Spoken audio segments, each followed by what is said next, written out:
अभी तक हमने जो पढ़ा हुआ है सी निकाला है। सी क्या होता है? चालक की धारिता, कैपेसिटेंस ऑफ कंडक्टर। अब थोड़ा सा इसको डिफाइन करने की कोशिश करते हैं। तो क्या होता है कैपेसिटेंस ऑफ कंडक्टर, क्या होता है चालक की धारिता, क्या होता है इसके बारे में बात करता हूं मैं। to ability of conductor store the charge in form of energy। मेरा कहने का मतलब ये होता है कि किसी भी वस्तु पर हम कह सकते हैं आवेश को ग्रहण करना, आवेश को ऊर्जा के रूप में, किस रूप में भाई? ऊर्जा के रूप में एकत्रित करना, स्टोर करना।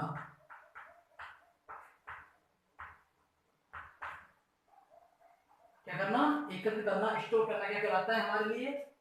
कैपेसिटेंस ऑफ कंडक्टर कहलाता है। किसी चालक द्वारा आवेश ग्रहण करना, आवेश ग्रहण करना, एकत्रित करना, ग्रहण करना भी कह सकते हैं अपन इसको। To ability of conductor store the charge in form of electrical energy, electrical energy लिख सकते हैं। अब बात ये आती है कि अपन ने एक चीज देखी, Q प्रोपोर्शनल टू V देखा। V होता है धनात्मक पोटेंशियल। बार बार बोलता रहूंगा मैं कि जैसे जैसे अपन चार्ज इंक्रीज करेंगे और पोटेंशियल आपका इंक्रीज होना ही होना है। अगर मान लो हमारे पास यहां से केस आता है C equal to Q upon V, इसकी यूनिट के ऊपर बात करने वाले हैं। अगर मैं Q और V के बीच में ग्राफ बनाता हूं, क्या बनाता हूं बच्चों? ग्राफ बनाता हूं।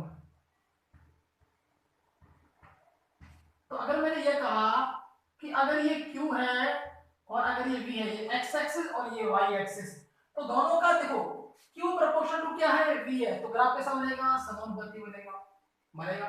अगर मान लो यहां पर मैं टेंजेंट ड्रॉ किया और ये मैंने यहां थीटा बनाया, अगर ये थीटा है तो इसको कह सकते हैं अपन V पार्ट, नहीं हो सकता है अपना Q पार्ट। तो अपन यहां से कह सकते हैं, अपन ने एक चीज पढ़ी हुई है कि C equal to Q upon V, C equal to Q upon V। Clear है? कोई दिक्कत नहीं है। अगर मैं यहां पर कहता हूं tan थीटा, देखो tan थीटा क्या होता है? Perpendicular upon base, perpendicular upon base. Perpendicular क्या है आपके सामने? V है। क्या है? V। लेकिन हम देखें यहां पर ग्राफ Q और V के बीच में, अगर मान लो यहां पर Q होता और यहां V होता तो भी कोई दिक्कत वाली बात नहीं थी। P अपॉन V क्या हो जाएगा? Q हो जाएगा। क्लियर बात? tan theta V upon Q हो जाएगा।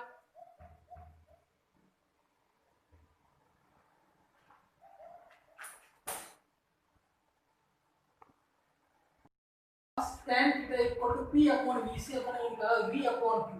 अगर मान लो किसी भी कंडीशन में हमारे पास अगर देखा जाए, अगर यहाँ पर ये V हो जाए और ये Q हो जाए, तो भी हमको पता है कि Q के प्रोपोर्शनल है V। जैसे जैसे Q बढ़ेगा वैसे वैसे आपका पोटेंशियल, विद्युत विभव V बढ़ता चला जाएगा। इसमें देखें एक बार, अगर यहाँ पर एक अपन लीनियर रेखा खींचते हैं और अगर ये Q हो जाता है ये V और यहाँ बनाया अपने स्लोप थीटा, तो यहाँ वापस देखते हैं tan थीटा इक्वल टू क्या हो जाएगा? Q upon V। मतलब मैं लिख सकता हूँ tan theta equal to Q upon V। मतलब हमने पढ़ा हुआ है Q upon V equal to C होता है, मतलब C equal to tan theta हो जाएगा, या C equal to Q upon V, तो हमने पढ़ा हुआ है।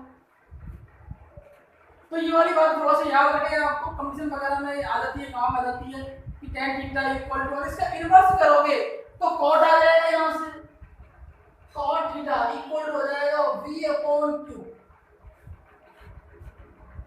ये हमारी चालक की धारिता की बात हुई। अब देखो इसकी यूनिट क्या होती है, यूनिट देखते हैं इसकी यूनिट क्या होती है। की धारिता जो अपने निकाली है C, इसकी बात करते हैं अपन यूनिट, मतलब अपन बात करते हैं इसके मात्रक। तो देखो इसका मात्रक हमारे सामने होता है फैराड।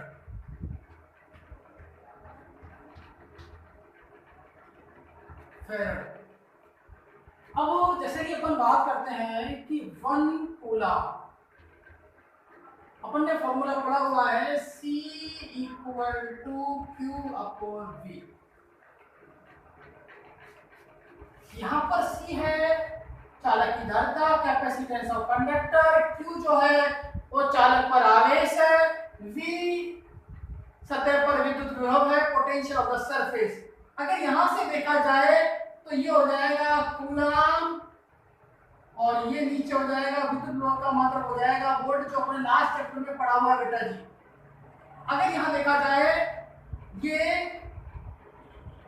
हमारे पास क्या है चालक की धारिता, कूलम अपॉन वोल्ट भी इसका मात्रक हो सकता है, कूलम अपॉन वोल्ट। लेकिन अगर बात करते हैं इसके ऐसा ही मात्रक की, अगर इसके ऐसा ही मात्रक की बात करें तो क्या हो जाएगा, ऐसा ही मात्रक फैराड हो जाएगा। एक फैराडे और पढ़ा हुआ है अपन ने, फैराडे चैप्टर नंबर फर्स्ट में आया था, एक सीरीज बनाई थी मैंने आपको फैराडे के बारे में। अब बात करते हैं अगर हमारे पास इसका ऐसे, अच्छा कैपेसिटेंस का ऐसे मात्रक क्या होता है, धारिता का फैराड होता है, एक मात्रक होता है कूलम अपॉन वोल्ट। दोनों हमें याद होने जरूरी है। अगर मान लो हमने आपसे कहा कि अगर यहां पर इसका मात्रक क्या होगा, इसका मात्रक हमारे सामने हो जाएगा, अगर कहते हैं 1 फैराड, इसका हो जाएगा कूलम, इसका हो जाएगा वोल्ट, ये 1 और ये भी 1। अगर यहां पर हम देखें कि 1 फैराड 1 कूलम 1 वोल्ट। अब मैं क्यों लिख रहा हूं, क्योंकि मुझे यहां से 1 फैराड की डेफिनेशन बनानी है, सिंपल सी बात है। अच्छा अब देखते हैं फैराड जो होता है इसको छोटे मात्रक भी होते हैं, जैसे अपन लिखा फैराड 1 फैराड, अपन ने कहा माइक्रो फैराड, माइक्रो होता है ये फैराड बहुत बड़ा मात्रक है अपने आप में, इसके छोटे मात्रक हमें न्यूमेरिकल में डेरिवेशन में काम में लिए जाते हैं। माइक्रो फैराड 10 की पावर -6 फैराड होता है। अगर बात करते हैं पिको फैराड की तो 10 की पावर हो जाता है -12। ये दो बातें आपको याद रखनी है। अब हम बात करते हैं, ये तो इसकी बात है ऐसे ही मात्रक की, क्या हम बात कर सकते हैं इसकी सीजीएस मात्रक की, तो यूनिट हुई फैराड, इतनी वाली बात हो गई। अब बात करते हैं इसके सीजीएस मात्रक की। सीजीएस मात्रक क्या होता है, तो अपन ने पढ़ा हुआ है कि 1 कूलम अपॉन 1 वोल्ट, इसी से निकाल चेक कर लेते हैं।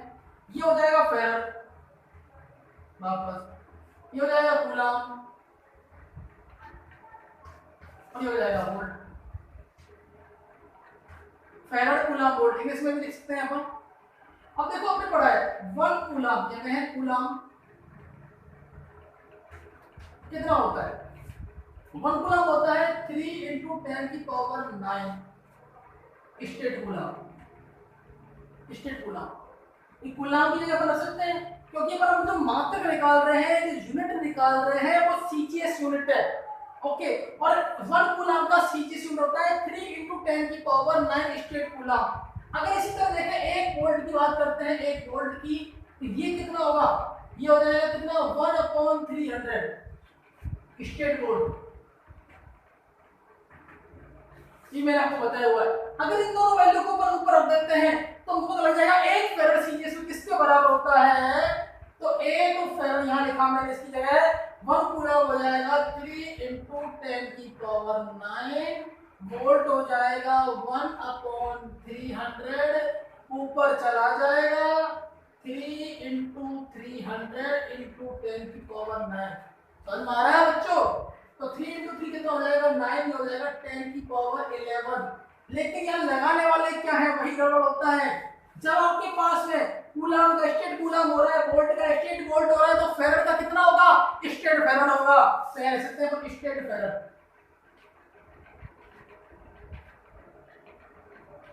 State farad FARAD।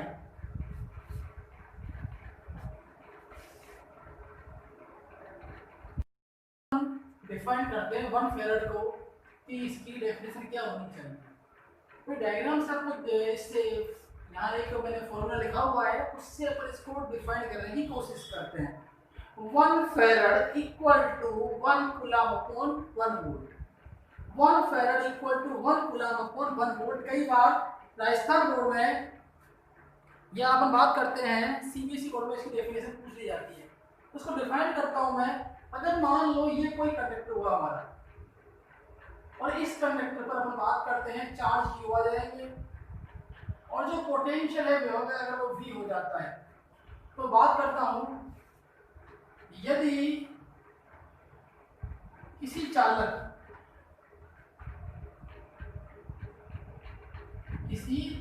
को 1 कूलम आवेश, क्वेश्चन ये भी आ सकता है कि 1 फेराड की ऐसे डेफिनेशन लिखो SI, मतलब अपन क्या करेंगे इकाई आवेश की या इकाई फेराड की स्टैंडर्ड डेफिनेशन लिखो, ऐसा क्वेश्चन भी आ सकता है। तो 1 कूलम यूनिट हो गया 1 कूलम आवेश। यदि किसी चालक को 1 कूलम आवेश दिया जाए और उसके विभव में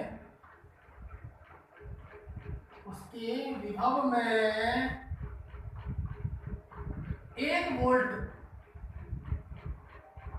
तो वोल्ट किसका मतलब हुआ विभव का, आवेश का मतलब क्या हुआ कूलम, तो उसके विभव में 1 वोल्ट की वृद्धि हो जाए, बढ़ जाए, मतलब क्योंकि चार्ज को बढ़ाने पर लगातार पोटेंशियल विभव बढ़ता रहता है, वृद्धि हो जाए, तो उस चालक की धारिता कितनी हो जाएगी 1 फेराड हो जाएगी। देखो तीनों के मात्रक आगे इंग्लिश में डिफाइन करता हूं। चालक देखो आवेश Q, मात्रक कूलम हुआ, विभव V वोल्ट हो गया, धारिता फेराड हो गई। If 1 coulomb charge is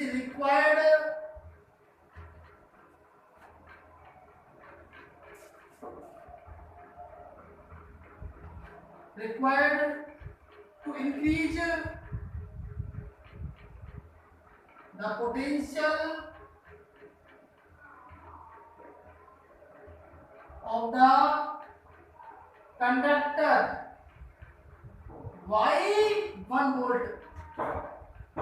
If 1 coulomb charge required होते है, कूलम चार्ज की इंक्रीज करने के लिए पोटेंशियल ऑफ कंडक्टर कितना 1 वोल्ट से conductor by 1 volt, then the capacitance of conductor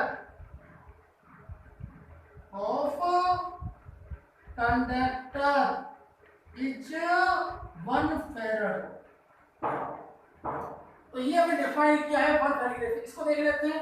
अगर मान लो इस सरफेस पर 1 कूलम चार्ज आता है और 1 कूलम चार्ज आने की वजह से इसका जो पोटेंशियल है वो 1 वोल्ट बढ़ जाता है, तो इसका जो कैपेसिटेंस होगा इस कंडक्टर का वो कितना हो जाएगा 1 फेराड हो जाएगा। कितना हो जाएगा 1 फेराड। हैं डायमेंशन फॉर्मूला।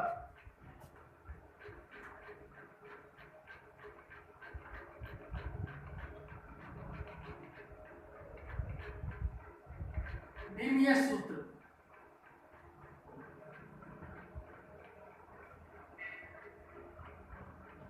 तो बीमीय सूत्र की बात करते हैं। हमने पढ़ा हुआ है C equal to Q upon V, बार बार ये फॉर्मूला चलेगा और यही काम आएगा डेरिवेशन में भी, आप इसी फॉर्मूले से स्टडी करोगे आगे।